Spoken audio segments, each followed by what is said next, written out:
I actually come from the investment side of the equation. I have developed many companies in multiple sectors: healthcare, financial services, consumerism, technology, F&B, and so on. And I run a venture studio whereby I develop almost 3 to 4 companies a year. Why is the education system today the way it is? The classrooms, the different sciences that we went through, and it all goes back around 200 years ago with a certain thing that has happened, which most of you wouldn't enjoy me saying, which is vaccination. But it's the reason why we have the education system we have today. Because us as humans, Homo sapiens, took us 300,000 years to get to our 1 billion in population. And that was only 200 years ago. That started actually, that was in 1800s. And then vaccination got invented, and we went from 1 billion to 8 billion in only 200 years. So we needed a lot of infrastructure to cater for such a huge growth in population. We needed a lot of engineers, we needed a lot of teachers, we needed a lot of doctors, we needed a lot of the same. And hence, there needed to exist an education system that can produce a lot of the same fast. Today, only 10% of human population is above 65. By 2080, less than 60 years from now, 55 years from now, it will be 25% of human population above 65 years old. So, is the education system that we have today ready for a future whereby retirement is actually not the ideal option? Whereby we know today that 40% of nursery-aged kids will have to be self-fed. So today, the education system produces generations that are in the first place ready to be employees. If they have the knowledge to be able to become entrepreneurs, then that would be great. Most of them are not ready because most of them were not trained to handle failure. Have your parents told you that failure is the norm? 90% of companies fail within the first 3 years. Has the education system taught you that? Readied you for that? Success is the absolute exception. But then now that you know that, how would you then handle failure? Would you have only one skill? Would you put all of your eggs in one basket? Would you focus only on one thing? How would you handle statistics? These are facts. This is science. This is not feeling. Would you be emotional about doing things? Or would you try to take the science behind it? So, that's question number 1. Do we produce generations that know how to venture build? How to be entrepreneurs if they choose to be? I'm not saying that having a job or being an entrepreneur, one is better than the other, but do we have a choice today? I don't think we have a choice with what we produce. Question number 2. Do you know that if we educate the mass about good health and well-being practices, what kind of practices you need to conduct within a day, what kind of food you need to consume within a day, what kind of activities you need to perform within a day. Do you know that if we educate the mass about just simple best practices, science-based, we can reduce the pressure on the healthcare system by 60%. 60%. So tell me, why is well-being and health is less important than math and physics? Did the education system care about our quality of life? Is this what it was meant to do? To graduate people that actually have a good life, know how to measure their quality of life? Do you know how to measure your quality of life? I'm probably the first person that asks you this. Do you know how to measure your quality of life?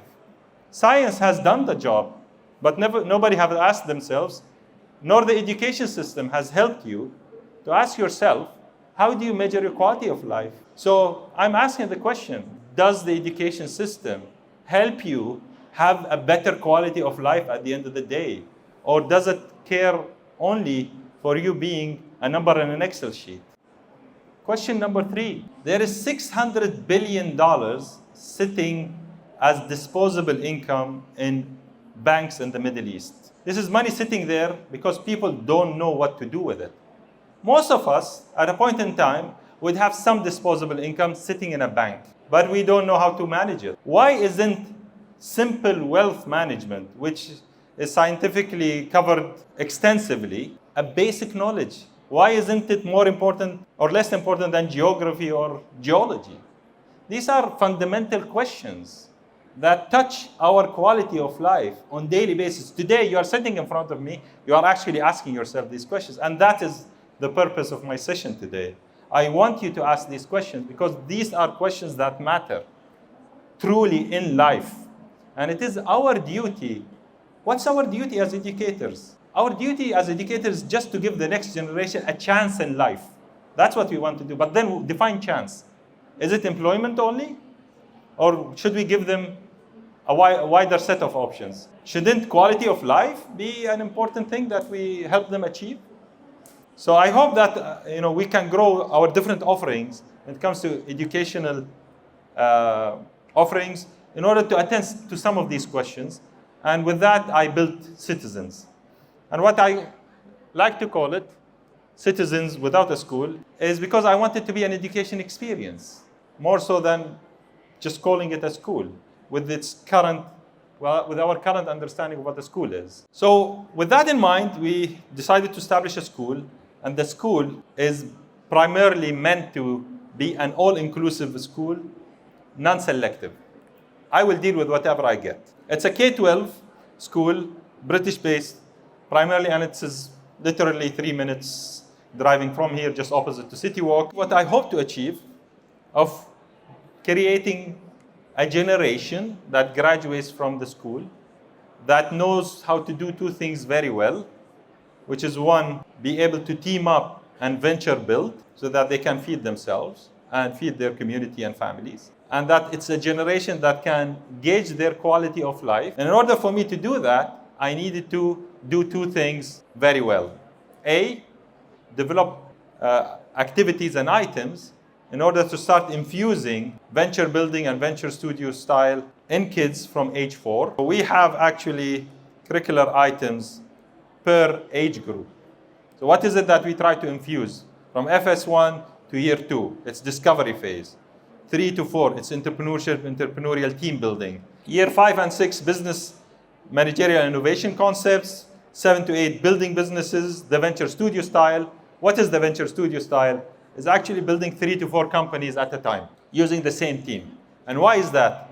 It's because of statistics. Classically, 9 out of 10 companies would fail in a normal business context. Within a configuration of a venture studio, statistics are a bit better. 70% fail, meaning 1 out of 3 companies should succeed, meaning a company should survive more than 3 years. Year 9 and above, they actually work on venture building at the school, whereby they get into owning a company before they graduate from school. Currently, the first batch is a batch of teachers. We have to convert teachers to mentors. And hence, I'm paying my teachers a salary to become my partners. And I'm involving them in an 18-month program so that they venture build at the school. And hence, with that, I surround the kid with entrepreneurs that know how to venture build. So with that, I hope to achieve, at the end of the day, that I infuse kids with critical thinking, problem solving, storytelling, entrepreneurial communication, empathy, public speaking, multitasking, digital literacy, and financial literacy. So thank you very much. I appreciate your listening. And it's not that gloomy, guys. It's okay. That's great. Thank you very much.